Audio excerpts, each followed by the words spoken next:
promenade des Anglais qui est maintenant ouverte pour les gens qui souhaitent s'y rendre. On peut s'attendre à des moments vraiment lourds en émotions parce que c'est là que s'est produit cette tuerie qui a fait 84 morts, plus de 200 blessés. Donc, les gens qui vont se recueillir depuis les événements, qui sont retournés sur les lieux. Mais disons que l'ère de liberté et de vacances sur la promenade des Anglais prend un tout autre sens aujourd'hui. On est en mesure d'aller retrouver mon collègue Félix Séguin qui est sur place. Alors, Félix, ce qu'on a appris au cours des dernières minutes, des dernières heures, c'est que finalement, des heures après cette attaque, le groupe État islamique la revendique. Deux nouvelles d'importance de Nice aujourd'hui. Évidemment, l'attentat, et on l'a appris à 10h30, heure locale, est revendiqué par l'État islamique par le biais d'une agence de presse, donc un soldat, pour reprendre les citations, là, de Daesh qui aurait perpétré cet attentat.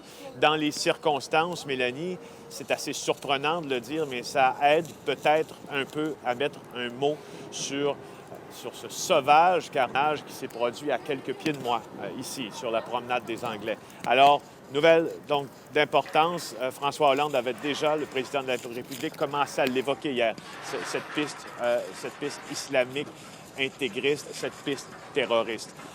Il faut aussi vous dire qu'il y a maintenant 5 personnes qui sont liées aux chauffeurs fous qui sont placés en garde à vue. Ces 5 personnes-là ont été retracées, semble-t-il, selon la police nationale, grâce aux communications cellulaires du chauffeur.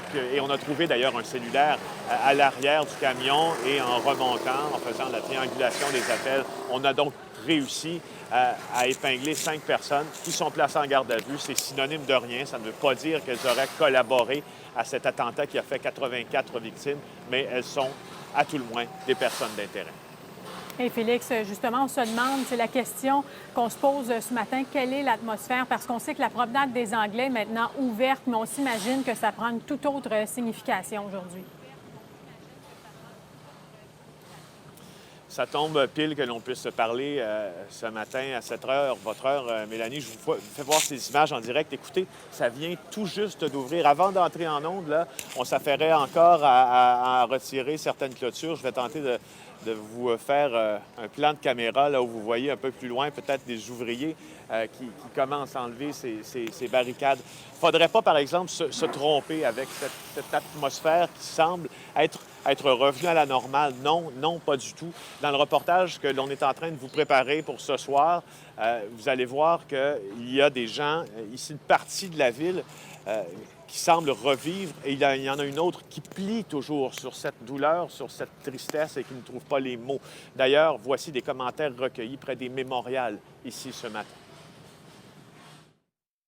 Moi, je suis une sportive, je prends la promenade souvent, régulièrement.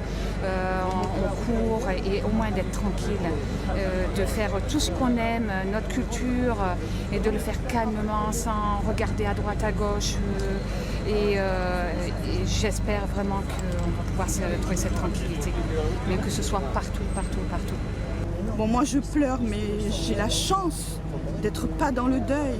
Mais je suis quand même dans le deuil, parce que c'est ma ville, c'est les gens que j'aime, c'est l'humanité, il faut être humain. Ce qui touche les autres, ça doit nous toucher nous, sinon on n'est plus humain.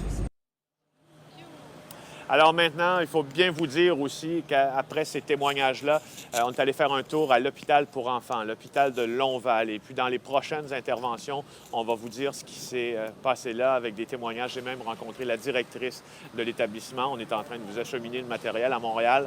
Vous verrez ça un peu plus tard en journée à LCN. À vous, Mélanie. Merci beaucoup, Félix.